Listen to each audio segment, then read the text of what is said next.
In the same way that we talked about drought plan, if leakage is that's the first thing on the to-do list, what's at the other end? We're looking at a future where we need to find a significant new amount of water.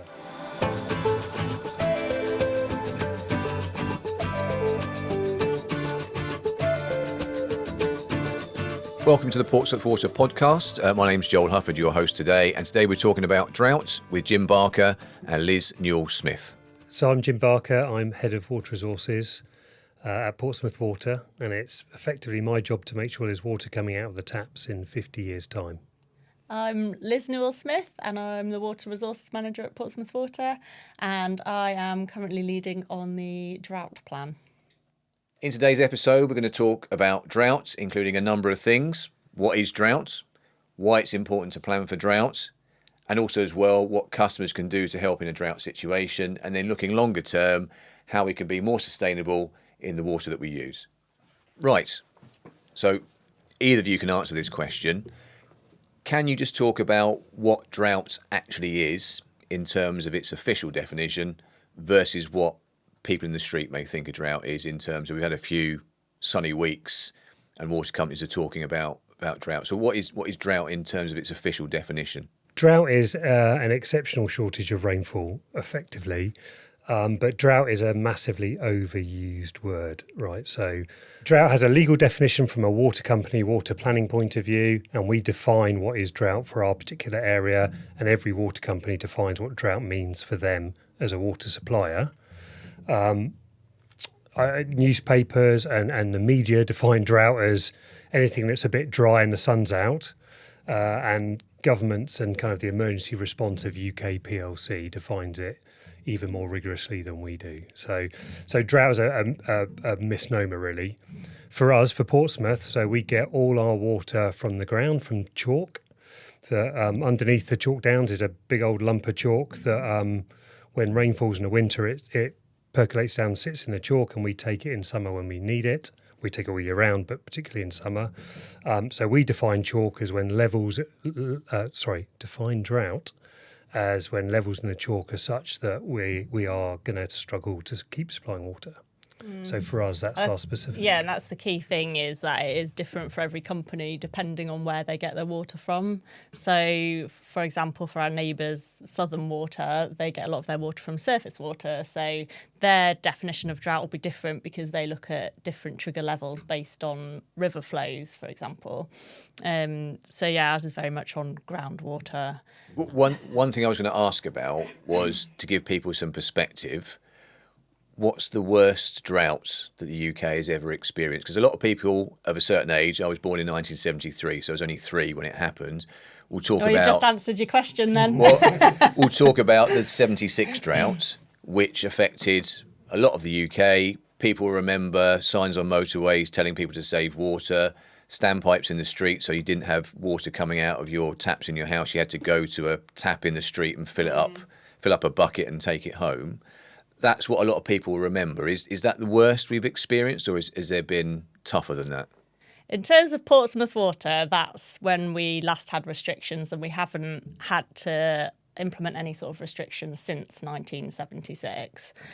Obviously, we had 2022 where we did have to implement our drought plan, only to that sort of first trigger level. Yeah, so again, it's a nuanced question, because the weather we received in 1976 was particularly dry, obviously, but we've had drier periods since. The UK infrastructure collapsed. That's why there was, standpipes in the streets. Not universally, but in certain places. As a result of that, the country learned a load of lessons, and there's been a lot of investment since then to connect different supply zones to make us more robust. And Liz, you touched upon it.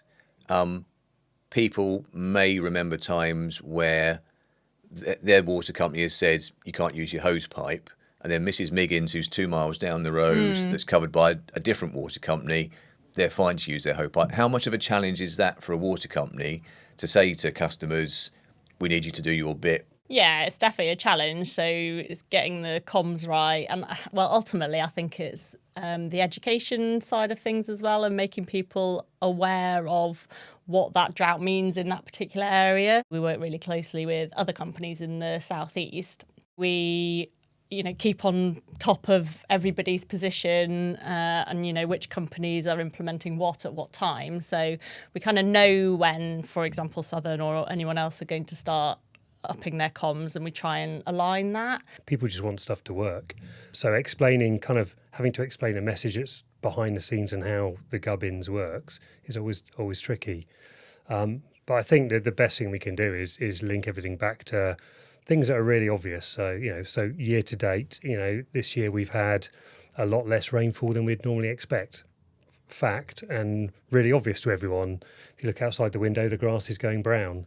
That's the conversation to have, and link it to something like that rather than some technical kind of, well, we've got some groundwater and Southern are measuring a river flow and Southeast Water are looking at surface reservoir levels and all gets far too complicated. I think we've just got to work on keeping a simple message.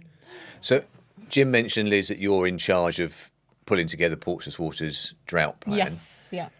Jim mentioned all the things that have happened since that drought of 1976. A lot of investment in the water industry to fix more leaks and just make sure the infrastructure can deal with changes in weather much better. How is all that investment, which is a rolling programme, different from the drought plan, or are the two things that, two sides of the same coin? So the drought plan's very much linked to the water resource management plan, and it's more of a sort of operational document. So it just outlines the steps to take, basically. So you say, your groundwater levels dropping to this, right, that means we need to do X, Y and Z, and then it goes to that. And we form a drought management group internally as well to make sure that we have the right people in the room, so production know what's going on, so comms know what's going on, marketing, all that sort of stuff. By updating it every 5 years, it means that we have the most up-to-date information and experiences. Like, for example, in 2022, we had the drought, so we did a lessons learnt exercise after that to make sure that the drought plan at the time was still relevant, and what do we need to do for this next one to incorporate any of the lessons learnt from that. So, sort of keeping it relevant, basically.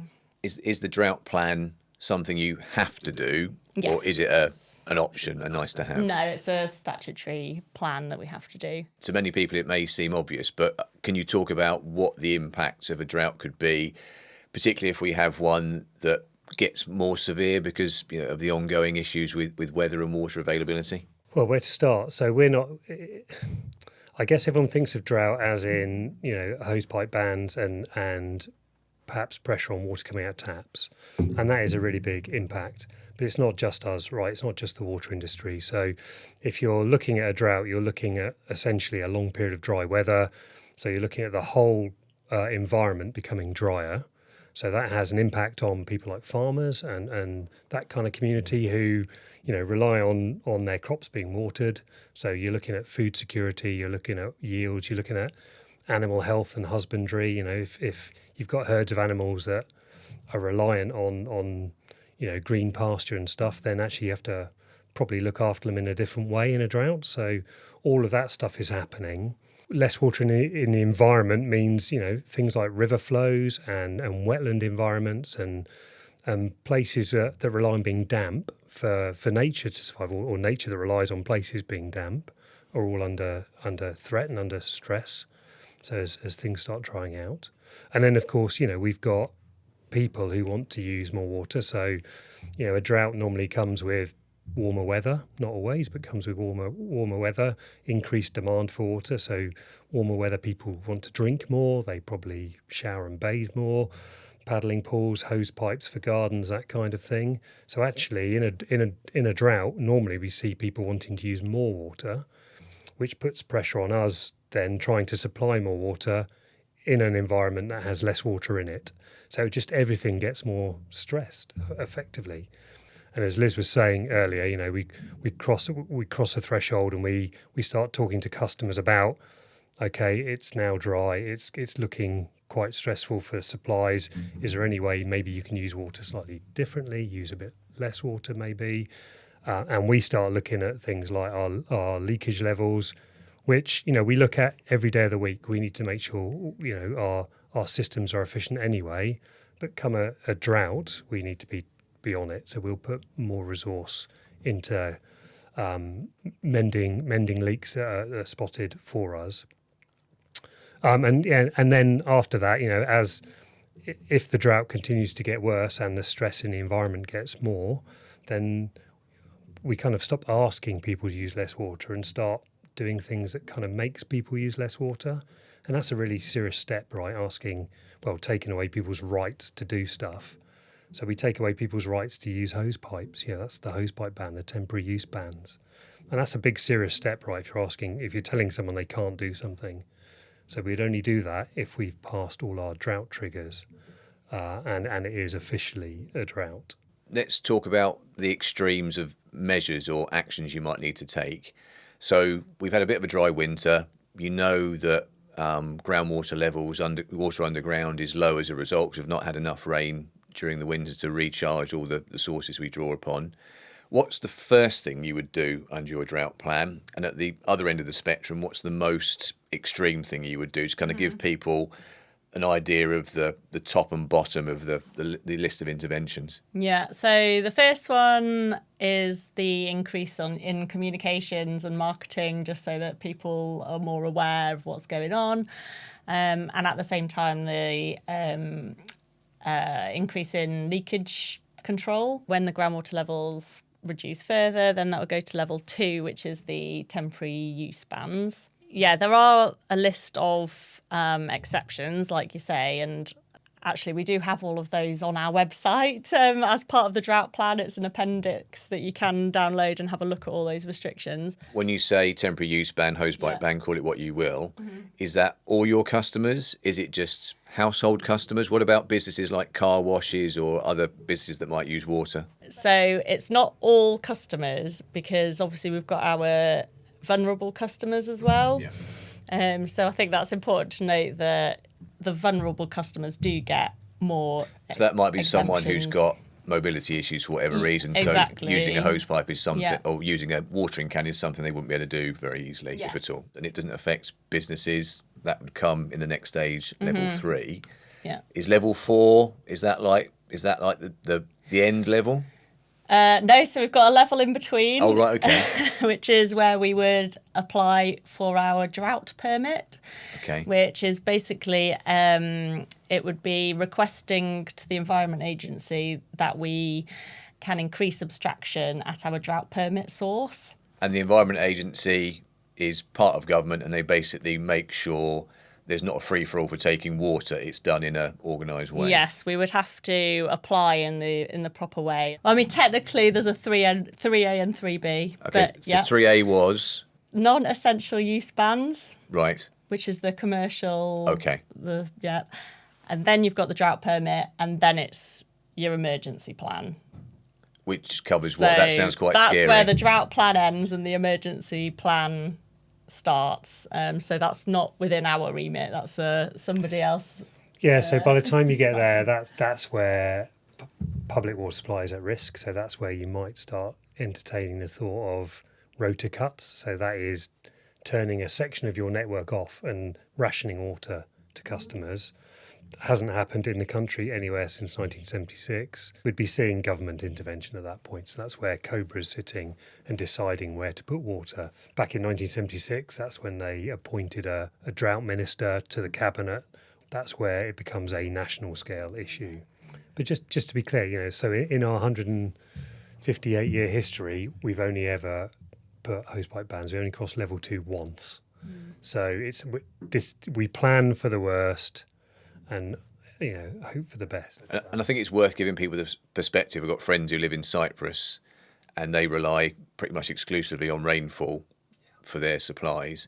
So quite often over the summer, even in the capital city, they will have days where half the city is on supply and half the city is off supply just to maintain supplies. I think this year they're bringing in desalination plants to cope with the influx of tourists and that kind of thing. So even in a pretty developed part of Europe, it can still be quite a daily occurrence issue, which people adapt to. But in the UK, we've never come close to that in the 50 odd years since 76 and the big drought. No, not at all, not at all. And I think it's not a failure if there's a hosepipe ban. That's not the water company letting people down. What the drought plan is about is about applying a set of brakes, if you like. You're in the car, you're driving, and you're looking at a stationary traffic. You don't wait till the very end and slam your brakes on. You start slowing down. The drought plan is about a controlled slowing down of water use because the situation is getting tight. What we're doing is eking out the water that's in the environment until it rains again, effectively, until the winter comes, till the dry weather breaks. And is part of the challenge for you as a company the fact you're essentially relying on people doing the right thing, people's goodwill? People are really sensible, right? If you're sitting there and you're looking out your window and your grass is dry and it hasn't rained for a long time, then people generally are very sensible in that scenario. And we're not the fun police, right? So it's not like you can't have a paddling pool, you can't have a jacuzzi. It's just think about it. So rather than water the garden with a hose and fill a paddling pool, when you finish the paddling pool, use that water to water your garden. It's lots of little small things from individuals add up to a big difference. There's a lot of focus from campaigners, from the media, about the health of the environment, but particularly rivers, chalk streams, of which we've got quite a few in the Hampshire area. So if you're talking about drought permits where you're officially allowed to take more water than you would ordinarily do from the environment, can you just talk about how it's striking a balance between what impact that might have on whether it was the Ems, the Meon, the Lavants, whatever it might be, that particular source of water, and maintaining public supplies? Yeah, ultimately, the Secretary of State has to sign off our application for a drought permit, which is the drought permit is an acknowledgement of the water we will take will have an impact. That is the definition of a drought permit. But it can only be granted in a situation when there is absolute proven immediate need for the public water supply. So it won't be a decision that the Secretary of State takes lightly either. And there is appetite to remove the reliance on those as well. So the Water Resource Management Plan sort of removes those as an option. I think it's around 2039, 40, where actually we've said, right, we're not going to be using those anymore. So at that point, we're going to have to find other sources of water. Because other investment has been made for the longer term. Exactly, yeah. So we want to phase shortfall out these drought permits, recognising that there is an impact on the environment. So it's working towards, okay, what do we need to put in place now to make that happen? Can you guys talk about how likely all of this stuff is to happen? So it seems at the light end of the scale, fixing more leaks, telling customers to be wiser with their water use, that's a lot more likely than drought permits, hosepipe bans, emergency measures, standpipes in the street, that kind of thing. But in betting terms, how likely is it that we'll get to the extreme end of the measures? So 1 year out of every 20... That's not right. So what's the percent? No, it's a 5% chance. 5% chance. Yeah, 5% chance of it happening. Of it happening every year. So that one is specifically for the hosepipe bans. Or 20 to 1 in betting terms, I guess. 20 to 1, yeah, there you go. So quite a long shot. Yeah, then the drought permit is 80 to 1. And then, this is like the Grand National, isn't it? Yeah, this is literally a pin in the newspaper. And then the emergency plans kick in a 1 in 200 year drought event. 200 to 1 200 in terms to of 1. betting odds. So what's that, 0.05%? So yeah, very unlikely. And those much more extreme scenarios do occur over a period of time. You're not just going to get that in one summer. You have to have had, a dry summer, a dry winter, a dry summer. It sort of evolves. It's not just you're suddenly hit with a 1 in 200 year drought. But that's what we're legally required to plan for. So our systems have to be resilient to be able to cope with a 1 in 200 year drought. And how do you calculate those odds? So there's obviously forecasting that we can do, with the most up-to-date models and knowledge and experience and things like that. We use all the latest information and tools that we can, but obviously there's still a level of uncertainty as you look out to like the 50 years. I think within 5 years you can be pretty certain what's going to happen to an extent, but up to 50. But we put in what's called a headroom allowance, which is basically like a buffer to account for that level of uncertainty in the planning. If we were exactly right, maybe Liz and I should be doing the lottery rather than doing drought plans and stuff. So, it's one of those things. But we refresh them every 5 years. So, every 5 years we look at as Liz says, the latest stats, what has happened backwards, and then we use very clever statistics to start looking forwards, and we run thousands and thousands of stochastic data sets, which are kind of what was that phrase? Stochastic data Is set. that even a real word? It absolutely is a real word, and it's all around basically using statistics to generate thousands of different possible futures, Right. and then using those to kind of predict what might happen. So we have thought of a number of possible futures, so that if something does change, we're not caught on the hop, and we keep monitoring that. But yeah, predicting the future is always a mug's game, right? Can you talk about some of the things that Portsmouth Water is doing, and will maybe carry on doing, to make sure that we're in as good a position as possible should a drought occur? So whether it's fixing more leaks, whether it's helping customers to use less water, whether it's finding water from elsewhere that isn't reliant on rain falling out of the sky, what sort of things All are of the going on? above. Effectively, so we have promised to halve our leakage by 2040. So that's effectively getting down to under 19 megalitres a day by 2040, which is still a chunk of water that's disappearing out of our network. But And 19 megalitres, that's 19 million litres. Yeah. What's that in terms of what you supply every day?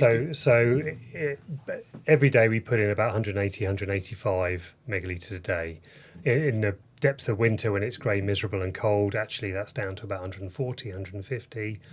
On a 30-degree August bank holiday, we're up to 250, 260 megalitres a day. So it varies massively.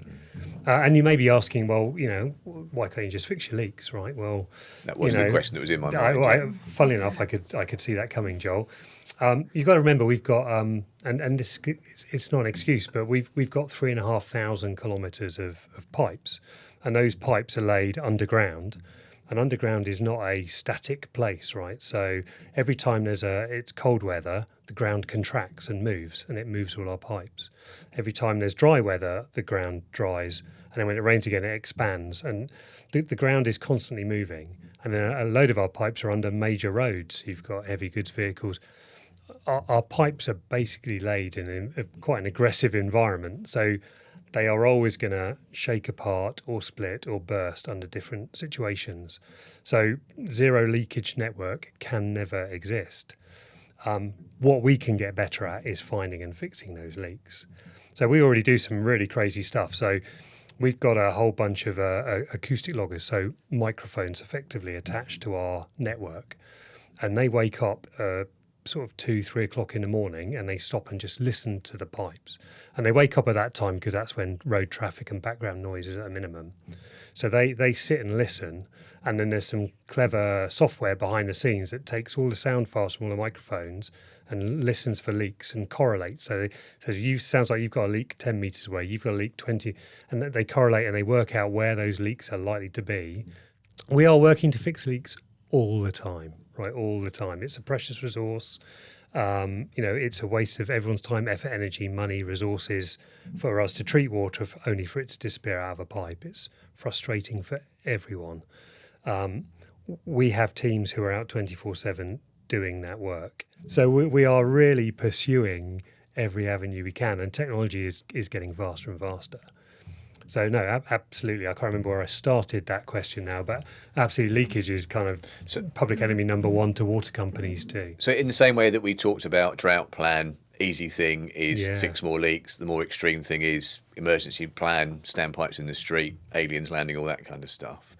With that long-term plan, if leakage is that's the first thing on the to-do list, what's at the other end in terms of finding new sources of water potentially? Yeah, so if you look at the water resource management plan, we're looking at a future where we need to find a significant new amount of water. And that's for 3 reasons, really. The population is getting bigger. We've just talked about that, but that adds, 6, 7, 8 megalitres more pressure. Climate change is coming, and that will mean that some of our rivers, some of our groundwater, some of our rainfall patterns will change. So we'll need to find some more robust solutions. But by far the biggest driver to that is what we were talking about earlier, is we know if we take too much water out of the environment, it can damage the environment. So we are assuming we're going to have to replace about 160 megalitres of abstraction we do today with an alternative source of water. So we are going to be looking for new robust sources of water, and that could be something like desalination. The sea is always there. The technology is really proven, but it is quite energy intensive. If we decarbonise the grid going forward, and that's a kind of a government thing, but maybe in a day when nuclear power is up and running and all the other alternative sources, maybe the energy used for desalination isn't such a hurdle. There's water recycling, there's effectively desalination, but for the discharge from sewage works, that's another sustainable source of water. But also we've kind of got to change water use habits of people. So we're going to be, as part of that, right, if you're not measuring it, you're not managing it. If you don't know how much water you're using, how do you stand a chance in reducing or being even aware? So we are going through a universal metering program starting this year. So all our customers, in 8 years' time, all our customers will have a smart meter. They will have access to their water use from an app, and they will be able to see for themselves the water they're using. And that's great. That's going to really help. And we say we've got 100 different ways to help our customers use less water. We will give free devices to people. We will supply water butts and tap aerators and shower heads and water efficient shower heads. All of that's on our website today, but we're kind of really going for it through the meter rollout. I know we strayed on to sort of slightly broader topic, but I thought it was important for people to understand the context of the stuff we've just talked about is almost like a plan for investing in your house. The drought plan, in my mind, is kind of what do you do if you've got a leaky roof and how could you deal with that? So I think it's important for people to understand the ongoing work plus the kind of more, not emergency plan, but more of a as the situation arises type plan. So you're right. The water resource management plan is that 50-year view. The drought plan is what you're going to do now in the next 2, 3, 4 months to get you over the extreme pressure. Thank you, Liz and Jim. Great conversation for the first Portsmouth Water podcast. Thanks for having us. Yeah, thank you. Thank you.